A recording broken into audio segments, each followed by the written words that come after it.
Thank you, Brenda and Crystal. Good morning. I'm Dale Johannesmeyer. I'm an elder here at Scots Kirk, and on behalf of Pastor Jim Mitchell and the session at Scots Kirk, I'd like to welcome all of you here in person and virtually, and kind of visitors. I just realized who was back there. Welcome to you, the Bush family. We have a lot of announcements in the bulletin. I would encourage you to read those announcements after the worship service today. I don't think we have anything we need to specifically call out for everybody, but there's a lot of good information in those announcements. To assist in your preparation for worshiping our awesome God this morning, I would encourage all of you to read the verses that are printed in your bulletin to prepare your hearts and minds to worship today.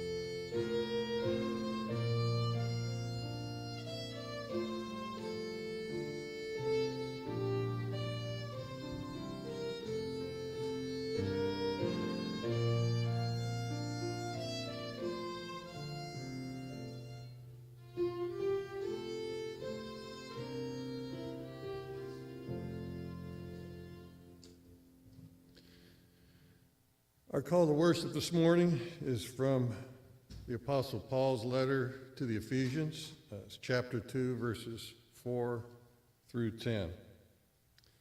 But God, being rich in mercy, because of the great love with which he loved us, even when we were dead in our trespasses, made us alive together with Christ.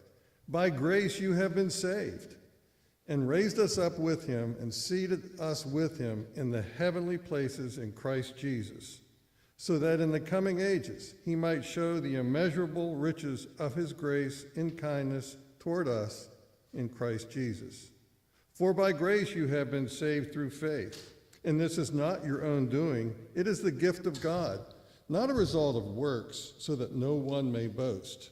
For we are his workmanship, created in Christ Jesus, for good works, which God prepared beforehand that we should walk in them. Praise God. So let us begin our worship service by standing and singing a hymn of worship to our Savior. Trinity hymnal number 159, O Savior, Precious Savior.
Let us pray.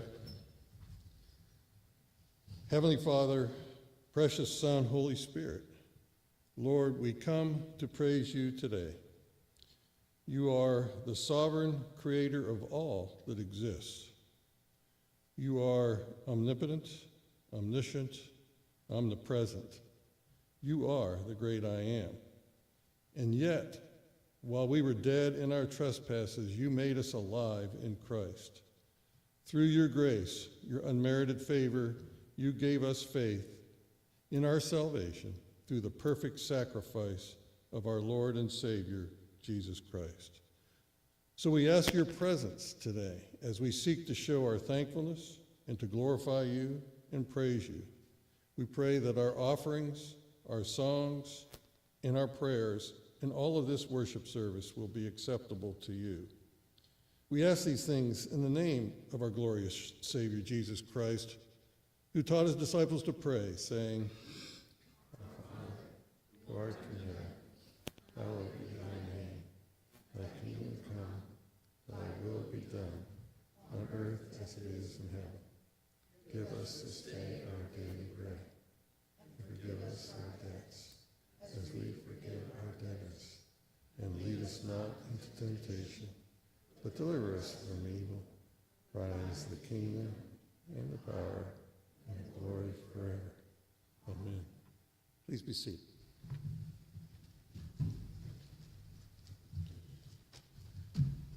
For our confession of sin this morning, we will use from the book of Romans, chapter 5, verses 6 through 8.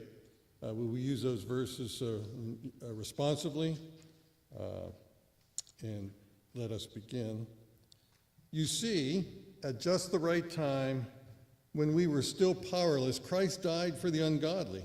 Very rarely will anyone die for a righteous person, though for a good person someone might possibly dare to die. But God demonstrates his own love for us in this: while we were still sinners, Christ died for us. So with these verses in mind, please take a few moments to have a personal confession of sin.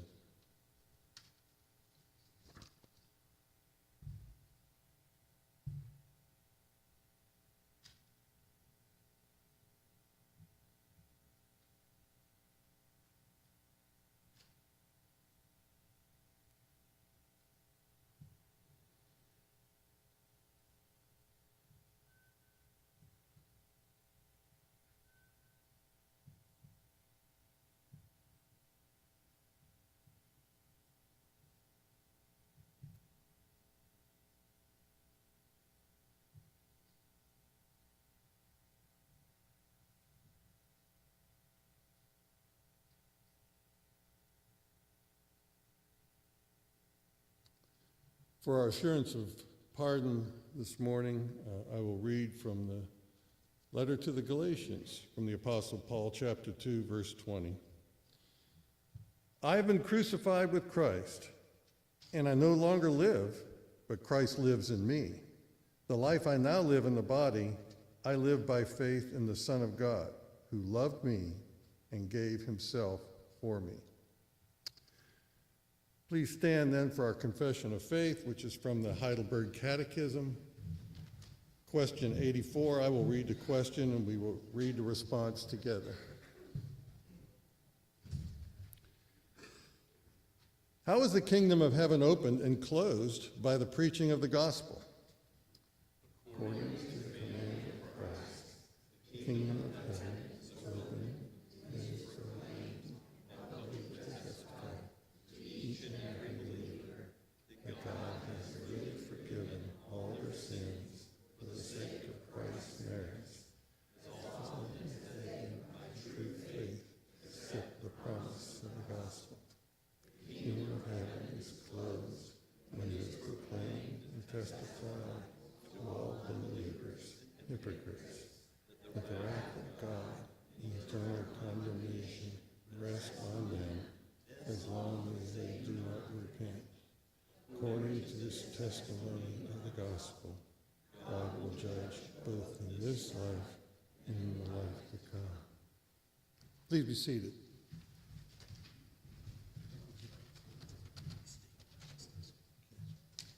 Children, please come forward.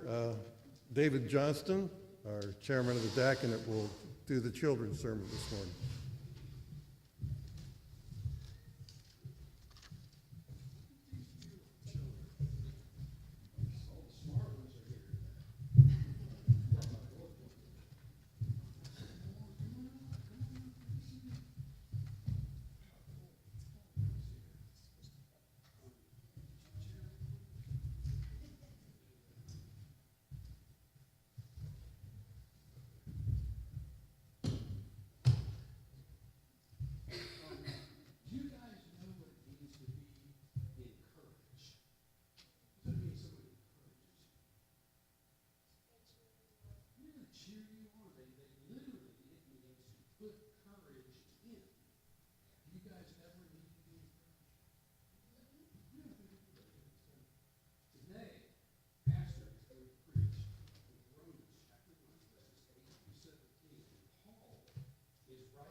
Thank you, David.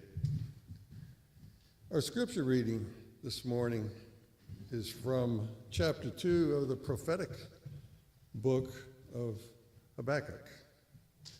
In preparing to read these verses this morning and looking at my English Standard Version study Bible, I've got a lot of good information from that concerning this particular chapter I'd like to pass on.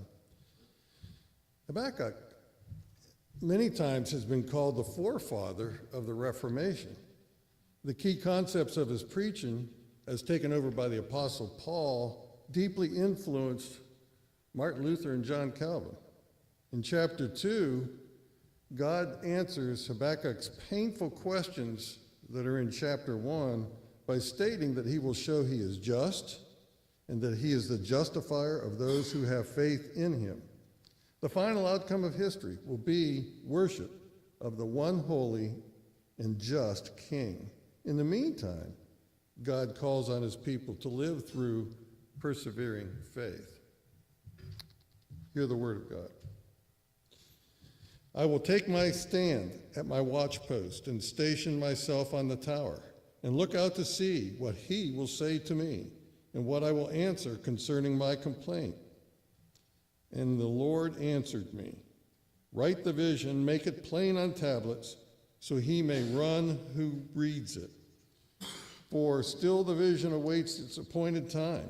It hastens to the end. It will not lie. If it seems slow, wait for it. It will surely come. It will not delay. Behold, his soul is puffed up. It is not upright within him, but the righteous shall live by his faith. Moreover, wine is a traitor, an arrogant man who is never at rest. His greed is as wide as Sheol. Like death, he has never enough. He gathers for himself all nations and collects as his own all peoples. Shall not all these take up their taunt against him with scoffing and riddles for him, and say, woe to him who heaps up what is not his own. For how long? and loads himself with pledges. It will not your debtors suddenly arise, and those awake who will make you tremble? Then you will be spoil for them, because you have plundered many nations. All the remnant of the peoples shall plunder you, for the blood of man and violence to the earth, to cities and all who dwell in them. Woe to him who gets evil gain for his house, to set his nest high, to be safe from the reach of harm. You have devised shame for your house by cutting off many peoples. You have forfeited your life. For the stone will cry out from the wall, and the beam from the woodwork respond. Woe to him who builds a town with blood and founds a city on iniquity. Behold, it is not from the Lord of hosts that peoples labor merely for fire, and nations weary themselves for nothing. For the earth will be filled with the knowledge of the glory of the Lord as the waters cover the sea. Woe to him who makes his neighbors drink. You pour out your wrath and make them drunk in order to gaze at their nakedness. You will have your fill of shame instead of glory. Drink yourself and show your uncircumcision. The cup in the Lord's right hand will come around to you, and utter shame will come upon your glory. The violence done to Lebanon will overwhelm you, as will the destruction of the beast that terrified them. For the blood of man and violence to the earth, to cities and all who dwell in them. What profit is an idol when its maker has shaped it? A metal image, a teacher of lies? For its maker trusts in his own creation when he makes speechless idols. Woe to him who says to a wooden thing, awake, to a silent stone, arise. Can this teach? Behold, it is overlaid with gold and silver, and there is no breath at all in it. But the Lord is in his holy temple, that all the earth keeps silence before him. The grass withers, the flower fades, but the word of our God will stand forever. Amen.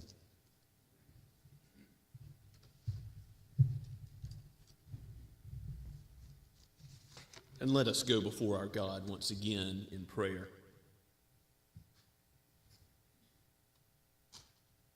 O Lord, our Lord, how majestic is your name in all the earth. You are holy, holy, holy. Let us be still and know that you are God, the living and true God. The idols of the world are but nothing, but you exist and you act in history.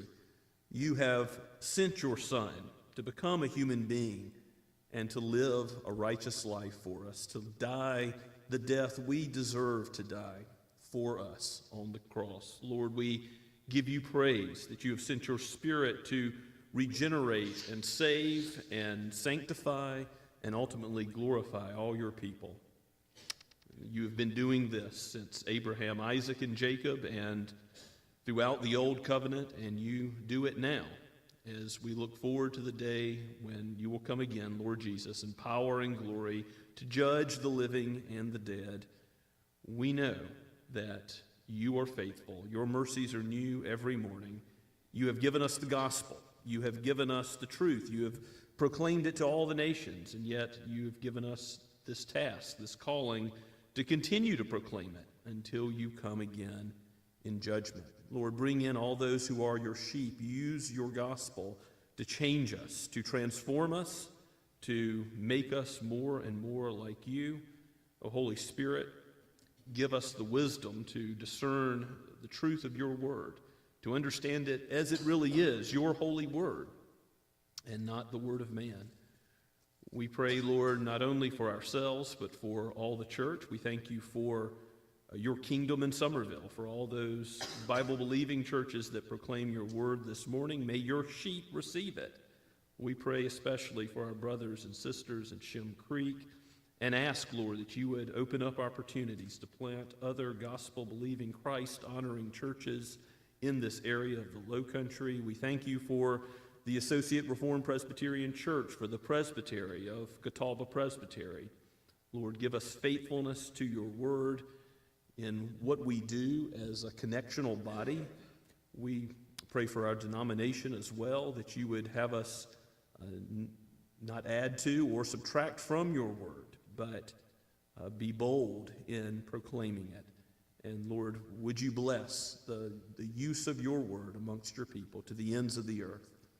We pray for the retreat for the youth that is in September. We ask, Lord, that you would be with Speaker Mackie Smith as he proclaims your word to teenagers. And we pray that you would bear much fruit and bind those who attend in Christian fellowship more and more for the praise of your great name.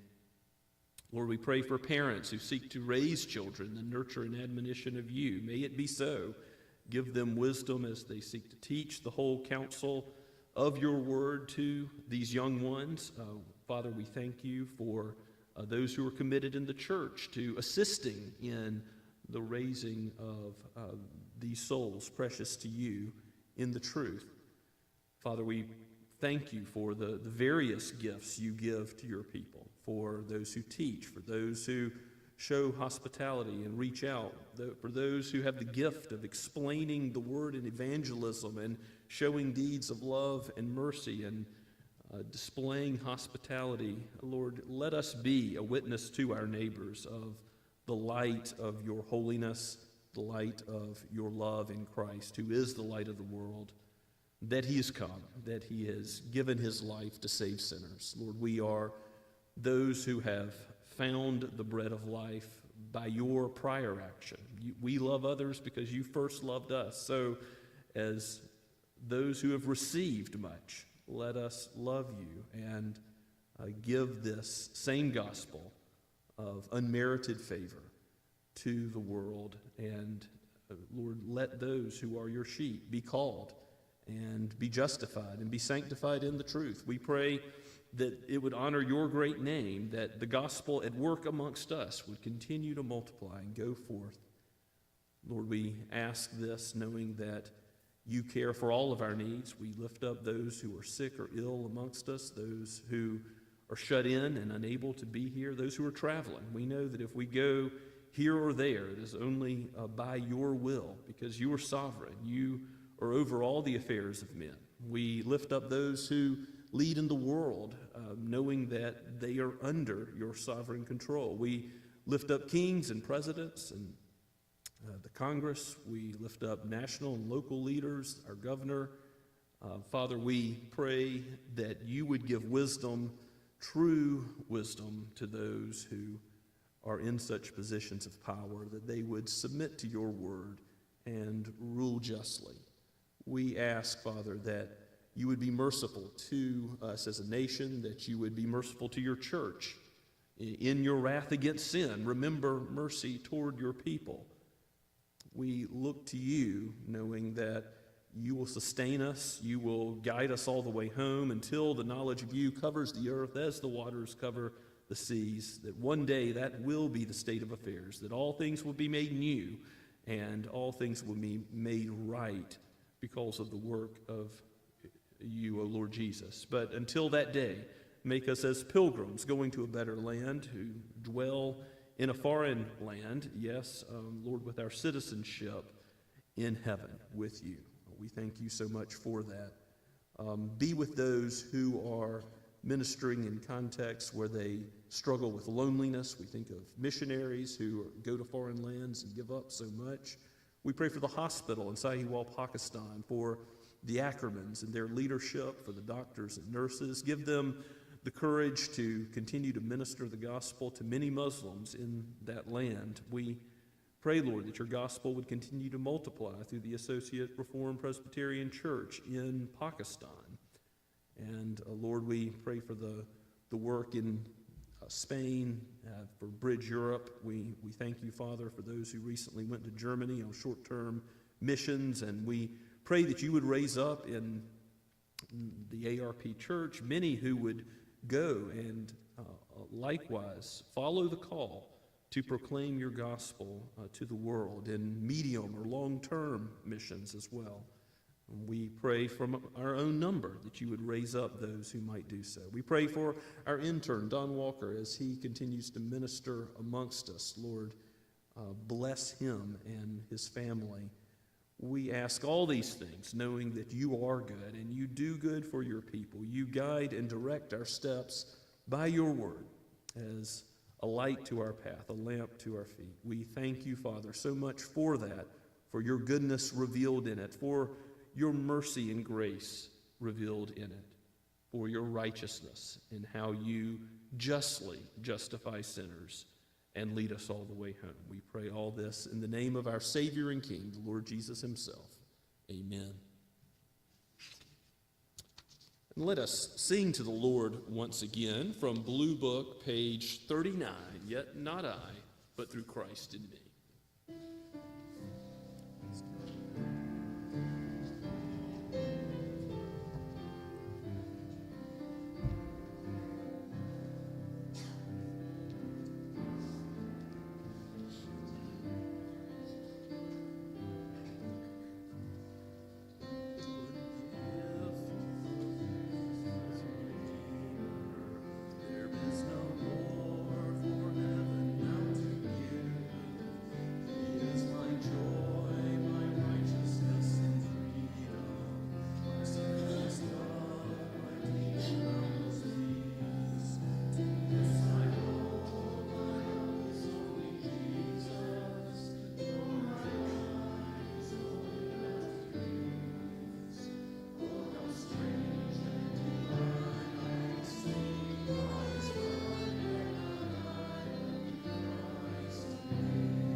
You may be seated.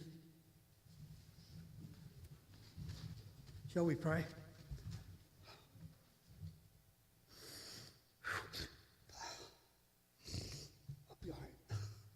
Oh, Lord God, I thank you so much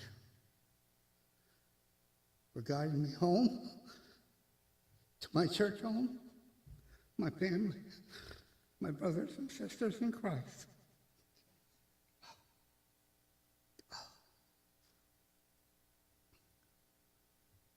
I thank you for the leaders that we have in this church, for Pastor Tim, Elder Dale, Elder Herb, Elder John, Elder Barry, and Elder Joel. Thank you for the Sunday school teachers, for children. Thank you for this offering that we are about to receive. And I pray this in the indescribable unbelievable, unimaginable name of the Lord Jesus Christ. Amen.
Please take your Bibles and turn with me to Romans chapter 1, our second message in the series on Paul's epistle to the Romans. Begins in verse 8 and goes down through verse 17 this morning. If you don't have a Bible and would like to use one, we have some in the ESV version that are under that bulletin board right in the back of the church. Be happy for you to use it today or to take it home with you as our gift if you don't yet have a copy of the Scriptures. As we looked at the first 7 verses of Romans, we saw that the gospel, the power of God to save, is right there in the greeting. It's right in the first 7 verses. And that continues to be Paul's theme as he talks about his desire to visit the church in Rome in our section of the Scripture today. But we're going to especially focus on verses 16 and 17, which are the theme verses of Romans. All commentators agree that this at least encapsulates the idea of the gospel that Paul is going to be expounding throughout the rest of the book. So the book of Romans is all about the gospel and the application of the gospel as Paul writes this glorious magnum opus to both Jews and Gentiles. It is the good news that is going out to all the world. And yes, this important city, Rome, where Paul hasn't yet visited. And maybe some people are thinking, is he ashamed to go where the philosophers are in big cities like this with the gospel about a crucified Savior? And Paul is going to say, no, I'm not ashamed of the gospel. I'm given to, bound to preach it to everyone, for it is the power of God to save, to Jews and to Greeks, to those who are considered foolish by the world, to those who are considered wise by the world. This is God's gospel that saves sinners. So let's give our attention to God's word, again starting at chapter 1, verse 8. Penned by Paul, the apostle, and breathed out by the Holy Spirit for each of us. First, I thank my God through Jesus Christ for all of you, because your faith is proclaimed in all the world. For God is my witness, whom I serve with my spirit in the gospel of his Son, that without ceasing I mention you always in my prayers, asking that somehow, by God's will, I may now at last succeed in coming to you. For I long to see you, that I may impart to you some spiritual gift to strengthen you. That is, that we may be mutually encouraged by each other's faith, both yours and mine. I do not want you to be unaware, brothers, that I have often intended to come to you, but thus far have been prevented, in order that I may reap some harvest among you as well as among the rest of the Gentiles. I am under obligation, both to Greeks and to barbarians, both to wise and to the foolish. So I am eager to preach the gospel to you who are in Rome. For I am not ashamed of the gospel, for it is the power of God for salvation to everyone who believes, to the Jew first, and also to the Greek. For in it the righteousness of God is revealed from faith for faith, as it is written, the righteous shall live by faith. Let's pray and ask God's help. O Holy Spirit, it is your glorious task to open the eyes of our heart to rightly perceive your word. Without your aid, we will not be steered correctly. Help us by your illumination to understand it, but then understanding it, to live it out, to see Christ in it, to glory in him and his finished work, and then to live according to it. May we live by faith as those who have peace because of your finished work, O Lord Jesus. We pray this in your holy name. Amen.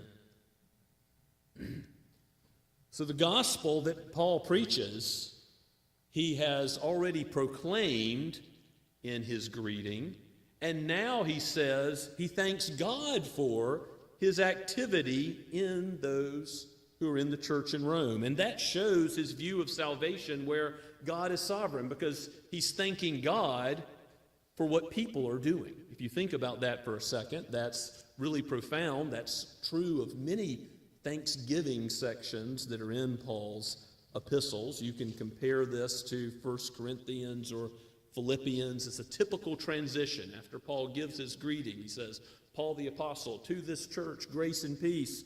And he's begun his letter with the concepts of the gospel. He now thanks God for what he's doing in the church in Rome. First, I thank my God through Jesus Christ for all of you. He knows the gospel that he's proclaiming is already at work in Rome. He didn't have to start that church for it to be God's church, for it to be the same gospel God has entrusted him to proclaim. He is thanking God specifically, at the end of verse 8, you see, for a faith that is being proclaimed in all the world.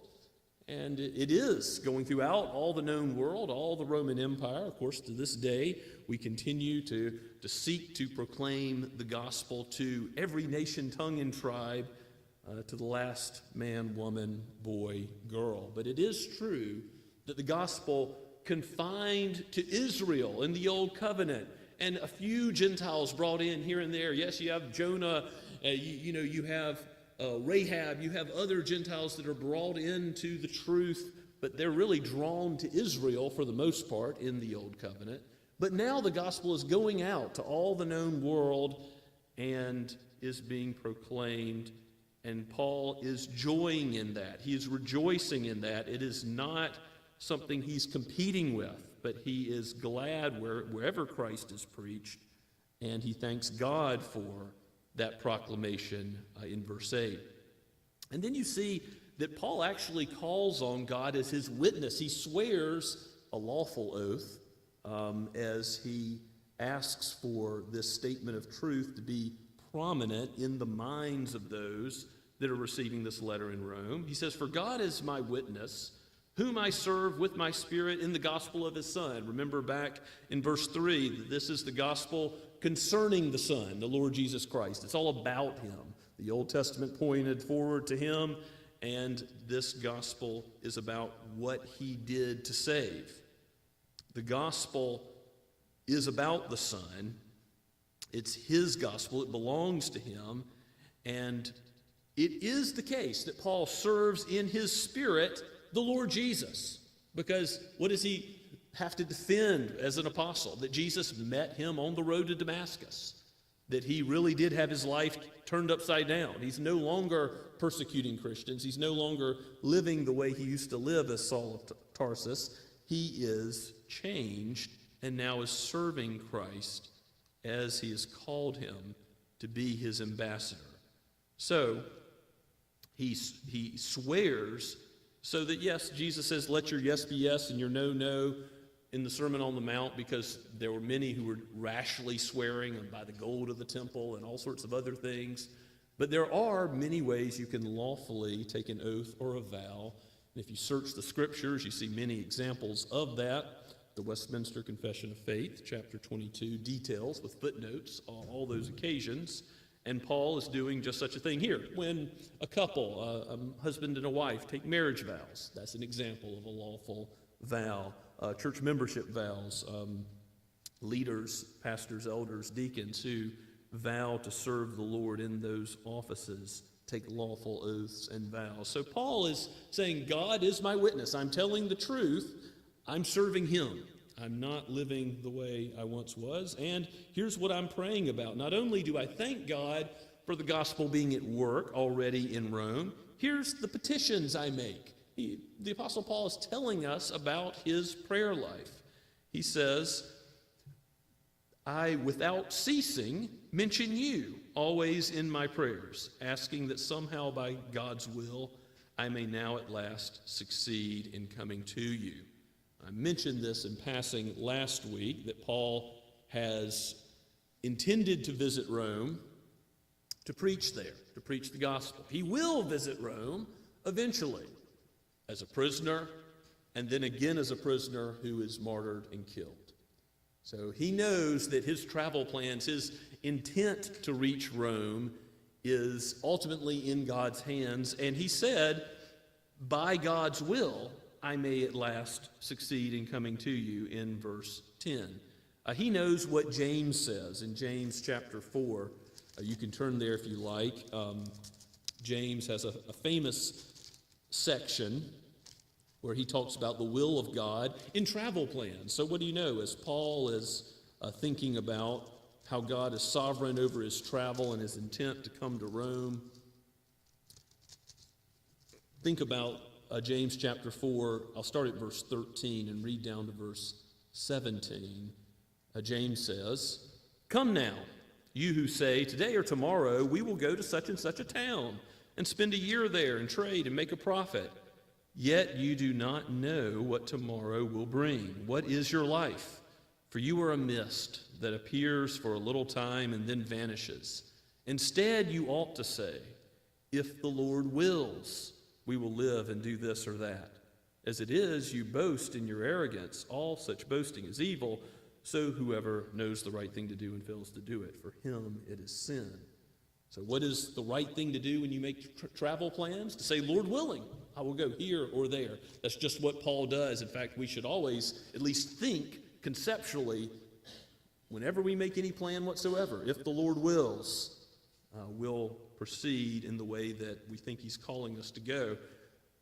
Paul says he's without ceasing praying for these believers, Gentiles and Jews in Rome. Now it is true that scholars argue about which group was predominant. We see that he addresses both Jewish concerns and Jews specifically in the book of Romans, and also Gentile concerns and Gentiles specifically in the book. But here I do think there's a clue that perhaps Gentiles predominate in the two groups that scholars debate about, which one was larger in Rome. He says in verse 11, for I long to see you that I may impart some spiritual gift, and that is that we may be mutually encouraged by each other's faith, both yours and mine.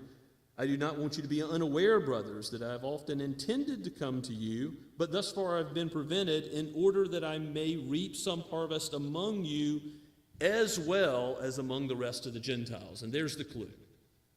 Paul has gone to other Gentile places. He's going to preach the gospel in many other Gentile hotspots. But here he's saying, going to Rome is going to be bringing the gospel to a significant portion of Gentile believers. And yes, by his service, his use of his spiritual gift, it will be a blessing to others, because Paul is preaching and teaching the power of God to salvation, the gospel. But notice that he's also going to be blessed, going to be mutually encouraged by the faith of others. He says, your faith and my faith, God's power at work in other believers is going to encourage Paul.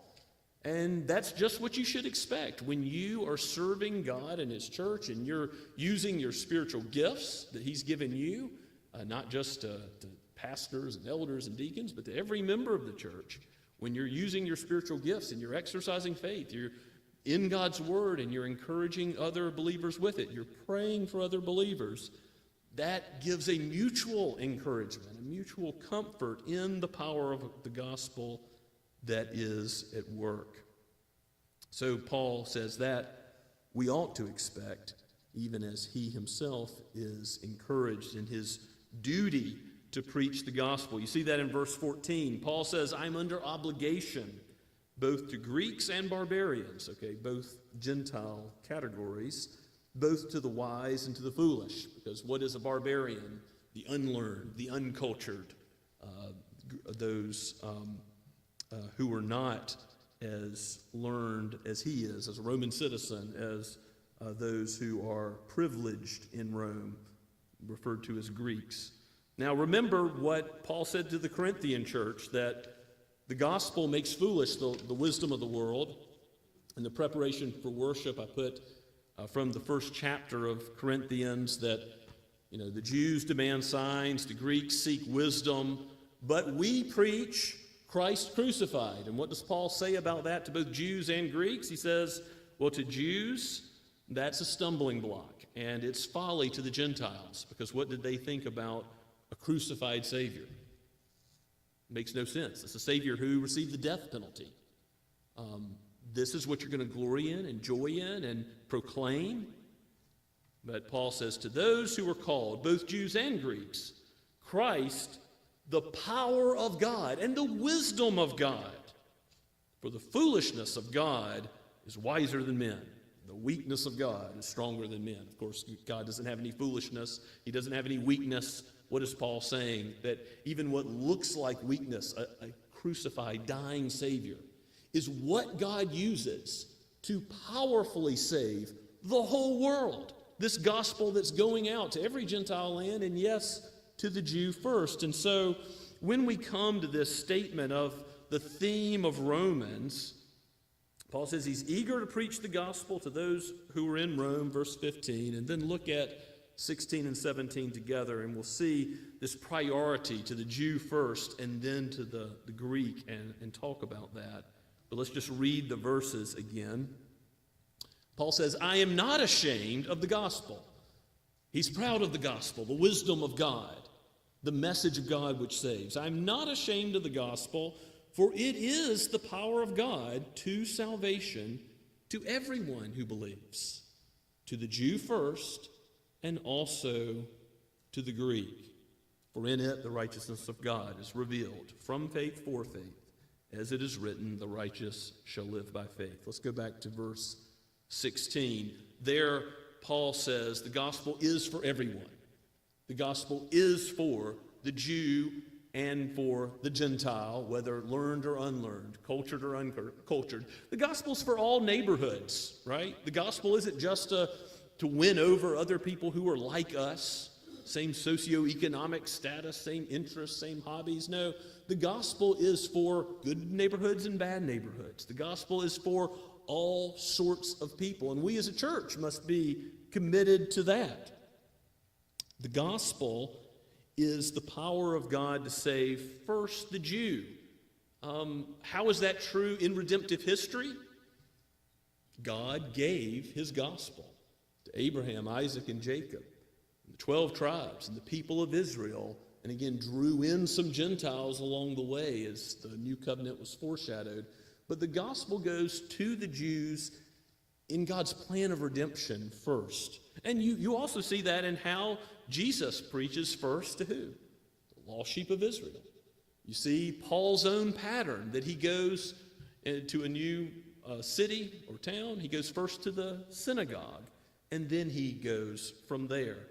So to the Jew first, and also to the Greek, doesn't mean that they're second-class citizens in the kingdom of heaven. No, and Paul's going to argue that all stand condemned as we go through chapters 1 through 3 in the section where Paul's going to bring the bad news next week. The wrath of God revealed against everybody, because creation, the law in your heart, God's word, it all shows that we're sinners. Jews are sinners, Greeks are sinners, barbarians, wise, learned, Gentiles are sinners.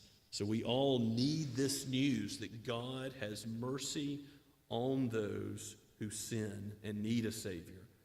But it does go to the Greeks. It goes to all these people who may have considered themselves without hope in the world, those who are despised by the world, the foolish. And Paul says, the gospel reveals the righteousness of God in verse 17. That's really surprising if you think about it, because if you or I were writing verse 17, how would we write it? Maybe the gospel reveals the mercy of God, the love of God, the grace of God, and all that's true. The gospel does reveal those wonderful attributes of God, but it reveals the righteousness of God. You know, Martin Luther had a real problem with this as he's reading Romans and thinking about, what does God's righteousness mean for me as a monk? It means condemnation. It means I don't live up to the perfect standards of God's holiness. In him is light, and in him dwells no darkness at all. He is morally pure, and Martin Luther understood, I'm not. And so the righteousness of God in some ways is what seems like it emphasizes the bad news. Now again, in verse 18, the very next verse, Paul is going to say the wrath of God is revealed against all ungodliness, unrighteousness of men.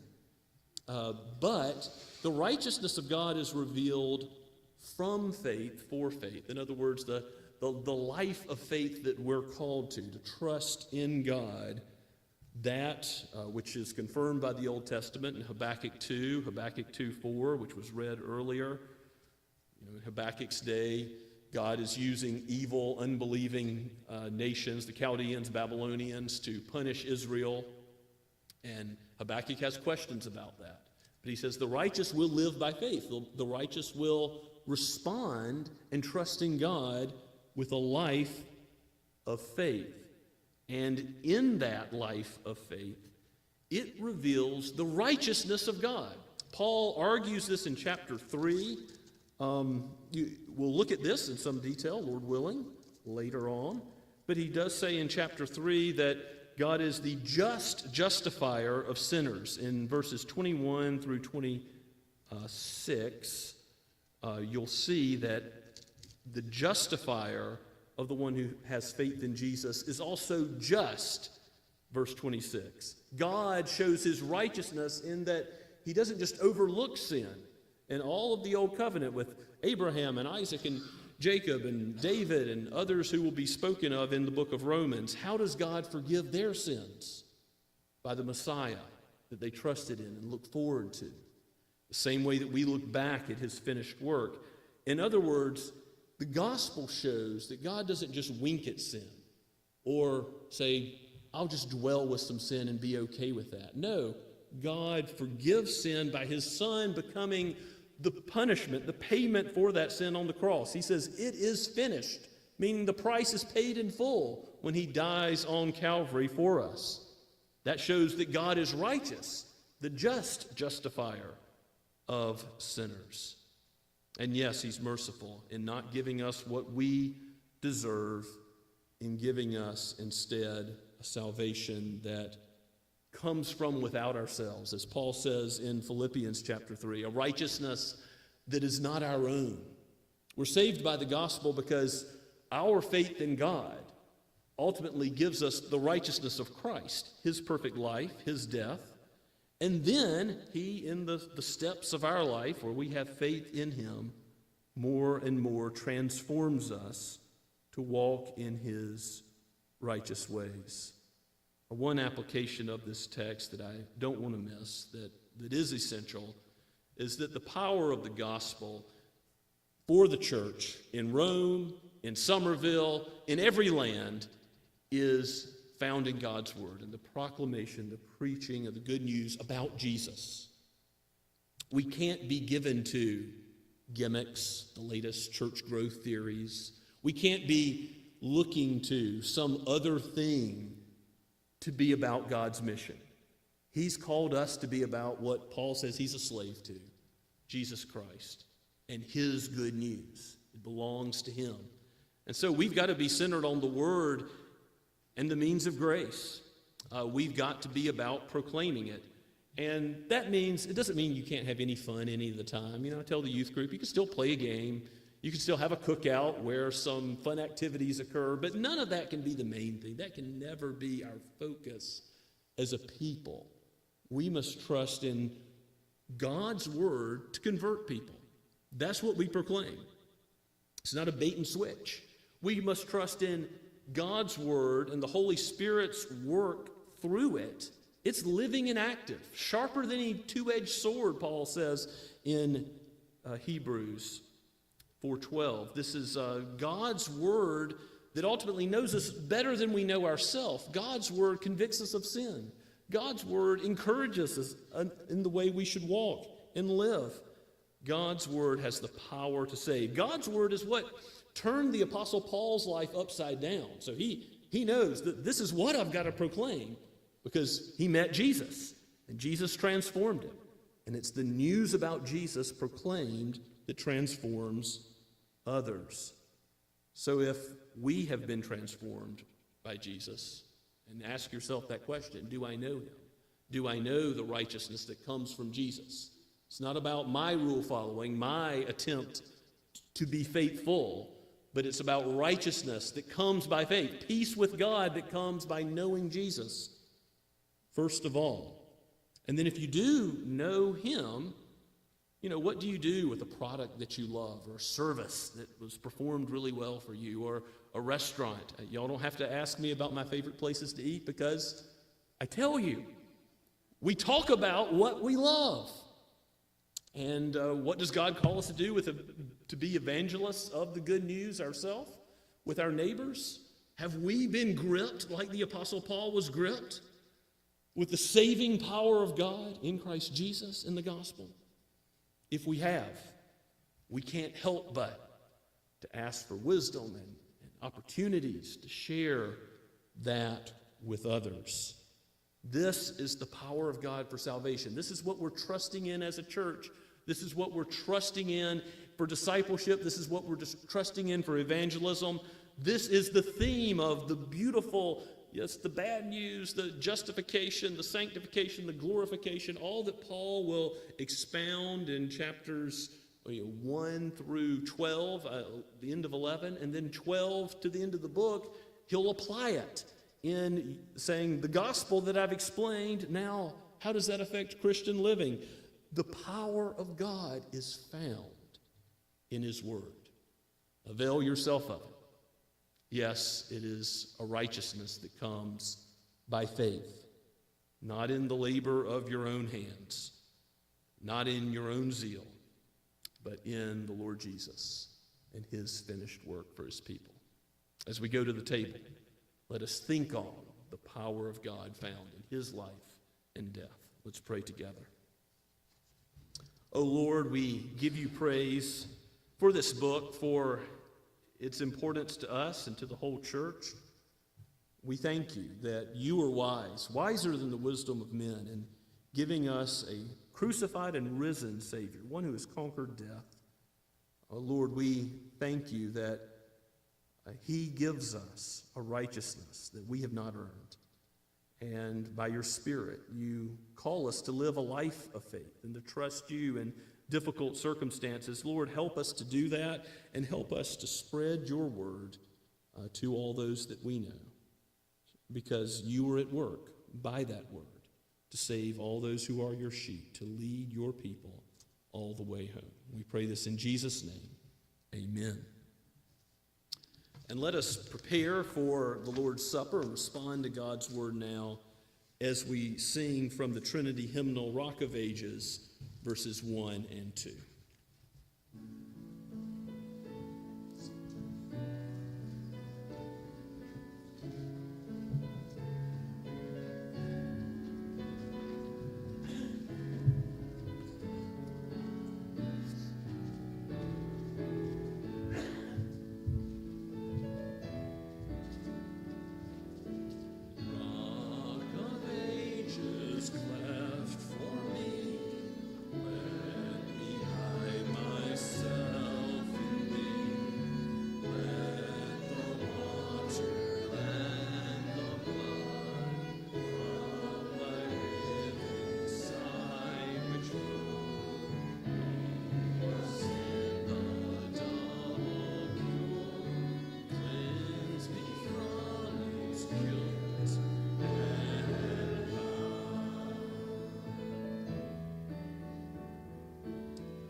Please be seated.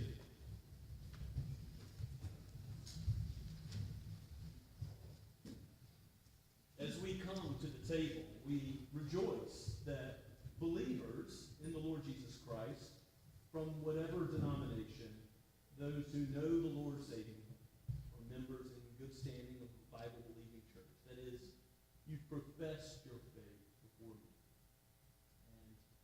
And if that describes you, we know that we can rejoice in celebrating the Lord's Supper with you. God's kingdom is not belonging to this denomination. It belongs to all those who know the Lord Jesus in all the world. And yes, the preaching of God's word opens and shuts the doors of the kingdom of heaven, as we confessed earlier today. How is that true? Well, the preaching of the gospel, for those who repent and believe, they can know, be assured of the forgiveness of sins. The promises of God are true. That the blood of Christ washes you clean and makes you whole. That the body of Christ broken is for you. That forgiveness is yours. It's signified in a tangible way. It's a spiritual reality. And nevertheless, God calls us to warn them who have not yet trusted in Christ, that if you do not repent, none of these benefits belong to you, and God will judge on the last day. So the gospel is always an open invitation. The Apostle Paul was transformed on the road to Damascus at a time he did not expect. God never can tell somebody that they're without the gospel and will never receive it, because those who do not yet know the Lord Jesus may be altered and changed at any time by God's power. But if that is where you are today, if you're not yet in Christ, come to Him, trust Him. The gospel invitation is open to all people. It's open to you. See in this supper what God has done in Christ for the forgiveness of sins. I give to you the words of institution from 1 Corinthians chapter 11. Paul says, "For what I received from the Lord, that I also delivered to you, that the Lord Jesus, on the night he was betrayed, took bread, and when he had given thanks, he broke it and said, 'This is my body, which is for you. Do this in remembrance of me.' In the same way, also he took the cup after supper, saying, 'This cup is the new covenant in my blood. Do this as often as you drink it in remembrance of me. For as often as you eat this bread and drink the cup, you proclaim the Lord's death until he comes.'" Let's pray. Father, we give you thanks for this meal, for your wisdom, and seeing our need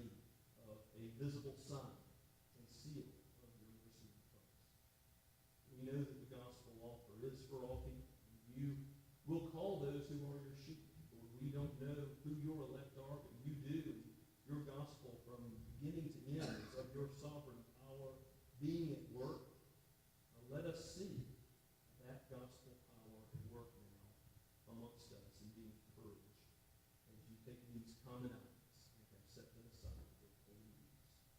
May we be encouraged in the Son, the Lord Jesus, in whose name we pray. Amen.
Brothers and sisters, if you believe, have faith in the Lord Jesus, that he has lived and died for you, you know the bread of life. Eternal life, you know.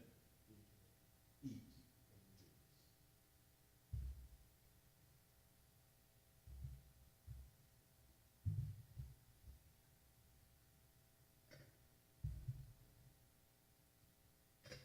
In the same way, Jesus took the cup.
brothers and sisters, when Jesus cried out on the cross that he was forsaken by his Father, do you not see that he has consumed the cup of God's judgment to its very dregs for us to receive the blessing, the cup of God's blessing forever in eternal life, the marriage supper of the Lord? Let us rejoice.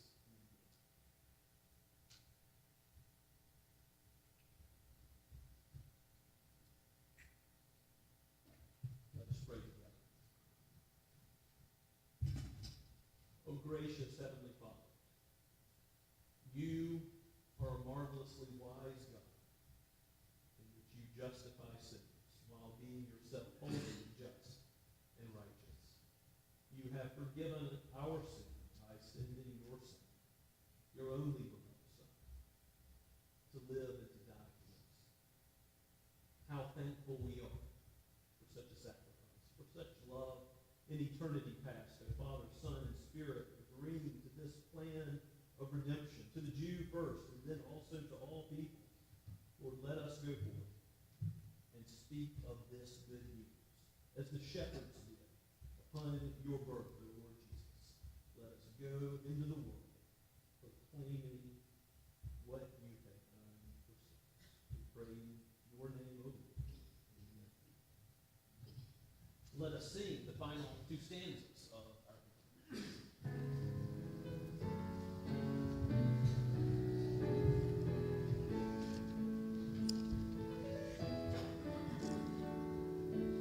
Nothing in my hand I bring, simply to my cross I cling.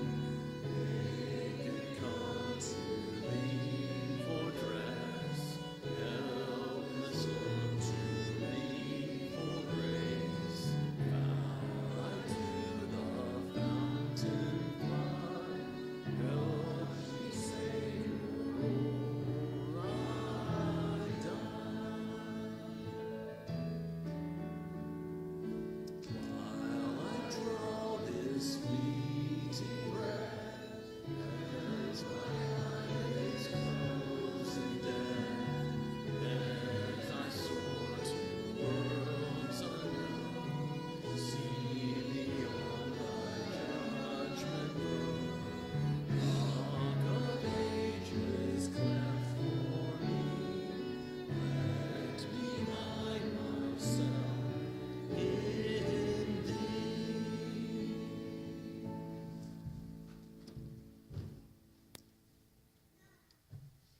Now to him who is able to keep you from stumbling and to present you blameless before the presence of his glory with great joy, to the only God, our Savior, through Jesus Christ our Lord, be glory, majesty, dominion, and authority before all time, now and forever. Amen and amen.